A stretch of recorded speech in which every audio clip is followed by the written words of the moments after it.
নমস্কাৰ, মই অডিটৰ চম্পকলাল ভূমায়া। আজিৰ বিগ ব্ৰেকিং নিউজ, আজিৰ দিনটোৰ আটাইতকৈ ডাঙৰ খবৰ, সবাতোতকৈ ডাঙৰ খবৰ। হাউচীয়া খেলপথাৰত মহৰ এক বিৰাট আন্দোলন।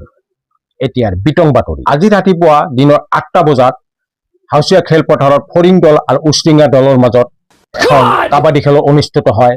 এই কাবাডী খেলখনত চলি থকাৰ সময়তে ৰেফাৰী বেংৰজাই খেলখন পৰিচালনা কৰি থকা সময়ত ৰেফাৰী বেংৰজাই ফৰিং দলৰ হৈ এটা ভুল সিদ্ধান্ত দিয়াত খেলপথাৰত এক হাহাকাৰময় পৰিৱেশৰ সৃষ্টি হয়।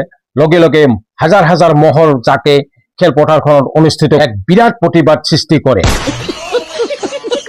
লগে লগে খেলপথাৰখনত এক হাহাকাৰময় পৰিৱেশৰ সৃষ্টি হয় আৰু লগে লগে খেল স্থগিত ৰাখিবলগীয়া হয় আৰু লগে লগে ফুংফাং কমিটিয়ে খেলখন অহা 32 তাৰিখে অনুষ্ঠিত কৰিব বুলি বাতৰিযোগে আগজাননী দিয়ে।